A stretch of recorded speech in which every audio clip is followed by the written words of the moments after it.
Hey, what up, guys? Welcome back to another episode of the Golf Parfection podcast. And sure enough, a topic that is interesting enough to me that I want to discuss with you guys just came up.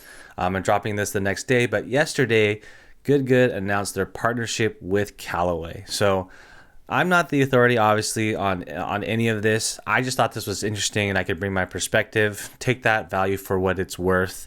But yeah, I don't know any more information, obviously, than anyone else, and then what else in addition to whatever's posted online. So take that for what it is.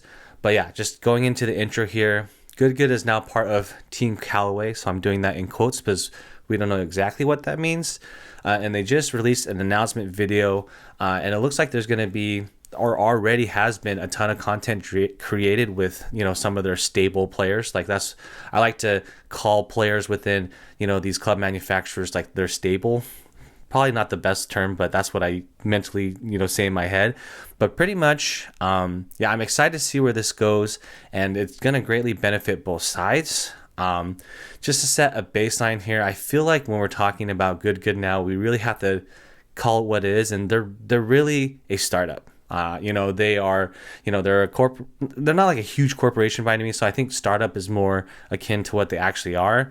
And, we need to remember that they're not like golf YouTubers, because when you have the backing of a company that is established like a startup, it really gives other brands like confidence that, you are, not law abiding, but there's certain rules and regulations in place when it comes with owning a company like that. So, I'll also get into no laying up and why I think they are where they are. But pretty much a couple things here. We don't know the extent or the stipulations of this partnership, but it's interesting that if there's any company that is going to, make a play like this, it's going to be Callaway, where they have, 1.2 billion in revenue. Last time I checked on Google, to make a move like this, and they're probably just taking a risk and just allocating some money to this partnership. And for Good Good, I watched, like I said, the Mr. Short Game podcast interview with the Good Good CEO Matt Kendricks, and he says that Good Good wants to step into the club making foray, and they identified that partner to be Callaway. So kind of makes sense for both. We'll go into the pros and cons for both. And then one other thing that was kind of notable is that Titleist is now partnered with No Laying Up. So everyone is saying like Callaway lost No Laying Up and then they got Good Good because of that. In my opinion, I feel like it was a mutual, parting of, brands. Or in my opinion, I just feel like Callaway didn't think No Laying Up was, a beneficial partnership, and they went to go try something else because, they have the capital to take those risks and try something different. So curious to see what No Laying Up and Titleist has. Me personally, I feel like Titleist really leans on, their prestige and their really, really good golf products to keep the thing, to keep the brand going. And they don't really need to do this influencer, golf YouTube thing to be successful. And they've proven it with, everyone has, Scotties, whatever. They're a solid company. I feel like No Laying Up is perfect for them. It's for the older crowd, not the most risky content in terms of what comes out. And so that's perfect for them and Titleist. So that being said, let's talk about the pros and cons for both Good Good and Callaway in terms of this partnership. All right, so for Good Good, the pro for them, I feel like the main thing is that, the only thing that was, and this is nothing was really holding them back, but they didn't have like the legitimacy of a club manufacturer backing them as a partner, because you have people like Foreplay who obviously are just all tailor-made, and now No Laying Up was previously Callaway and is now Titleist, except for some PGA tournaments that Good Good was a part of and making some content. They didn't have that legitimacy of a club maker manufacturer to kind of collaborate with and get product and be kind of the marketing machine behind them. And so this totally does that, and they get access to the stable of players. So like you saw in the announcement, John Rahn, Xander Schauffele, Annika Sorenstam, I feel like I've been longing for the content with the professionals in the Callaway stable for a long time, because I saw the likes of, Colin Morikawa, Rory McIlroy, everyone at TaylorMade basically collaborating with Foreplay. But now we'll see how this turns out, how this content turns out, because there's an age difference between the athletes, where I think it was a little closer with the Foreplay guys, but with the Good Good guys, they're interacting now with the pros on the Callaway side, and I'm curious to see how the vibe will be. But nonetheless, the content is getting created now, and we're get to see more of the Callaway stable players on screen and in videos, making content with one of the biggest content creator YouTube startups that there is. So I'm excited for that. And lastly, a pro for Good Good is that, hey, now they have the, I guess, partnership with a club manufacturer to try to make their own clubs. So in the interview with Matt Kendricks and Mr. Short Gang, pretty much like that's what he said Good Good intended to do, was make clubs. I'm not sure how much is going to be given in exchange between the two. I mean, a lot of that stuff that they have, technology, is proprietary. And so I feel like they're just going to get their bearings around the process of how to develop clubs, how to make clubs, how to source the logistics, and how to do all of that. And that in itself is a huge undertaking, and you need someone who knows how to do that. And so Callaway will probably offer up some of it. Obviously not the latest driver and iron technology. They're not going to give that up, I don't think. And then we'll see what Good Good's intentions are in the long term with club making. But that was one of the clear intentions of Good Good. Matt Kendrick's Good Good CEO pretty much said, like, hey, that's what we want to do. And now they have a partner that we'll see allows them to give some insight on that. So for Callaway, there's going to be a ton of eyes on the products that they have now, the clubs that they are coming out with, and it's going to be quality content. So I feel like now they're kind of, I can just imagine it now where like the Good guys are just playing with all the golf equipment, and I think the problem now with golf equipment reviews is that it's kind of stale, where you just see a guy hit the driver a bajillion times, and then not even a bajillion times, maybe like 10 times. They show the numbers and then pretty much make their assessment on if it's a good club or not, which is fine. That's a tried and true formula, but it's kind of stale. I feel like the numbers are starting to peak out to where until hollow head foam injected clubs came out, it was all pretty much the same, and we're hitting that plateau again. And so the marketing engine has to change now. It adapts to get clubs into people's hands. Now it's more about seeing people that you like to watch use the clubs that you're trying to sell for Callaway, and this is perfect for them in that particular market. So that's what they're getting out of this. Like, just what happens if someone makes a hole in one on the Good guys, and they say, oh man, yeah, they're running up and down the fairway, and they have their Callaway stuff, and they're chucking all that stuff around. It's going to be great marketing for Callaway, and that's what they're banking on, is that viral moment and that marketability and relatability and playability, like playing with all these clubs over and over again on all these videos. That's what they're definitely getting out of that. Another thing that Callaway is getting is finally more memorable content, because I feel like right now TaylorMade is doing it the best in terms of content creation as a brand themselves. So they came out with Good Series where, the people in their stable, Rory, Colin, Tiger, were just on the driving range, just hitting golf balls and then trying to do a long drive contest. Like, who doesn't want to see that? Like, those ideas, we kind of take those for granted because they're pretty creative in themselves and they made a great video. But like, it takes a lot of people to kind of come up with that, think about that, produce it, shoot it, and then finally post it and for everyone to see. And I don't think Callaway has any Good Series. I looked at their YouTube channel. It's kind of whatever. Some videos have a couple thousand, some videos only have a couple hundred, and it's pretty hurt over there. So they're trying to get, some of the sauce from Good in terms of creating content and pretty much, coming up with videos that people want to see to help grow their brand. And so I think that's what they're trying to benefit from, is upping their content game, because TaylorMade, in my opinion, is kicking their butt straight up. And I think the perception needs to change of the brand when it comes to, I guess, the youth.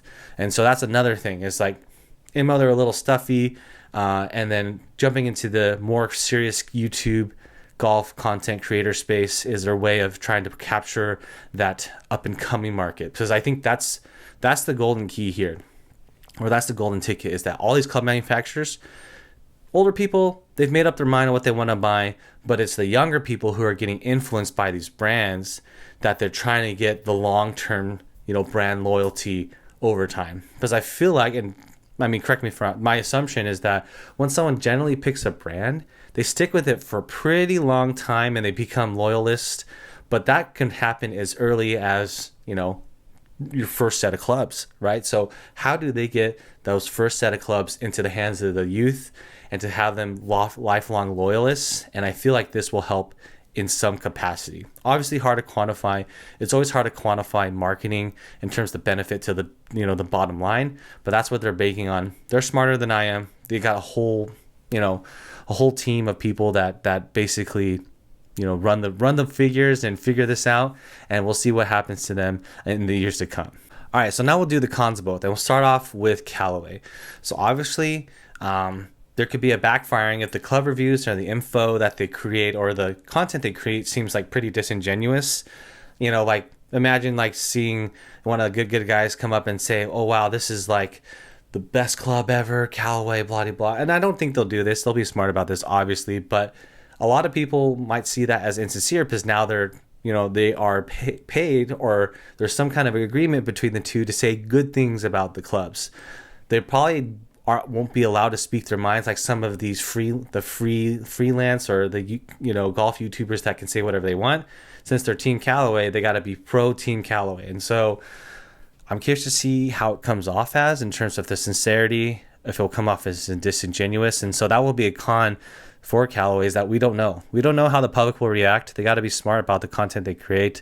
And yeah, being a partner, is a little sticky sometimes when there's money involved and things have to be said and you have to go by the book. And sometimes things can come off as very a corporate, for the lack of a better word. Another con is that things may not pay off in the terms of watchability for Callaway. So perception of brand is everything. And I think we'll see a year from now if they kind of stepped up their game. I just feel like TaylorMade has that go-to it factor right now. They came out with a funny Christmas video with Tiger and everyone singing carols or whatever. That was great. And so in my mind, they've just been a slow, in the background, just delivering really good content, and it's helped their overall perception. So I feel like Callaway's trying to do the same. But maybe this won't pay off and it'll just be a dud for them. I mean, I'm not sure what the stipulations are once again, but maybe like once Good breaks away from Callaway after the end of the contract, what is Callaway left with? What have they learned? What will they learn? Will they able to grow off of this partnership? And at the end of it, once it ends, like, will they be left in a better place? Time will tell, but not sure. It could just flop on its face. Also, I hate to bring this up, but like there's, when it comes to anyone employed at any company, when they're public facing or a public figure, there's always the chance that something could go wrong.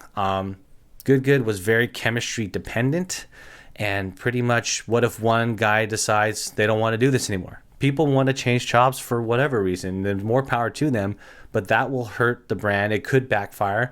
Or what if there's a long-term contract, maybe multiple years, and then one guy decides, they don't want to do this? That can also be an issue. So they're really taking on that risk for this multi-year contract, and we'll see what happens. I hope, knock on wood, I hope nothing happens, but you just never know. And these guys are young and, more susceptible. I don't want to say more susceptible, but, there is a difference between the no laying up guys in terms of maturity than there are the good guys. So that's all I'll say about that. So cons for Good is that I feel like with this move, the YouTuber charm, what was left of it, is kind of starting to wear thin, and now even more so than in the past. So in the past, interviews, I think people wanted to believe that GG or Good was more just a bunch of like dudes creating and editing golf content as buddies. And then, slowly and surely, as more people started to peel back the layers of this startup, people are starting to see through a lot of the charm of what makes a YouTuber. So I think that's a con there, is that like now that you said, oh, we're, team partnership and Callaway and Team Callaway, it's definitely losing that charm. And I feel like that's just the main con for them on this. Other than that, it's all good for Good Good. So now that this said, the pros and cons for both, I just want to touch on a few tidbits that I grabbed from that video with Matt Kendricks and Mr. Short Game. Pretty much Good Good attempts to still do their putters their own way. They truly believe that their putters are good. I feel like their prices is pretty insane to me personally. And Callaway did not purchase any equity into Good Good brand. So, Good Good can operate autonomously without any like ownership conversations happening between the two. And then Matt Kendricks did say it was a multi-year deal. So I know I was kind of talking about it like it was known information, but yeah, that's kind of what we know. And then he said there's something coming in spring, so I'm curious to see what that is. Maybe it is like the first club that they're trying to pretty much come out with. We'll see. Lastly, I want to touch on is unanswered questions, and pretty much the time will tell kind of questions like. And I don't want to talk about drama. I really don't think that's anyone's right. I mean, it's no one's business to talk about drama. I don't really care for that anyway. But I just really want to know these couple of things that are unanswered that we'll probably never know until time elapses. And so the first thing is, how long is this deal? And then, Good Good and Callaway, at the end of the day, what are the long-term goals for both? So obviously, like if we're thinking huge picture with Good Good, are they trying to become the next Titleist? I mean, Titleist is obviously shooting for the stars, where they have the driver, the putter, the golf ball, the clothes, the glove, the shoes, everything. Are they trying to be like that? Maybe they end up pulling that off. That would be insane. Or will they be able to usurp like Wilson Golf? Can they be better than them? Maybe. Who knows? And then like how many videos were agreed upon the two of them? I'm really curious. Maybe it was like X amount of videos, or I'm really curious about that. And then what type of posting obligations do the two have? So I'm not sure if they're going to force Good Good to like say, hey, we need you to post on your we need you to post TikToks, Reels, Instagram, YouTube content. What kind of obligations do they have there? So that's kind of, some things time will tell. Other things is, what kind of marketing obligations do they have like in the videos? I seriously want to know, like, hey, it's gonna be obvious, like, hey, look at my driver, I'm hitting it, it's Callaway, boom, start playing that. Or are they gonna have like Callaway sponsored videos where they do, I don't know. I'm just very curious on what the marketing obligations are directly in the content. And I guess the last thing for me is like, will this be a domino that causes other golf companies to work with other YouTubers? I don't think so, because I don't think other golf YouTubers are more or less like a startup.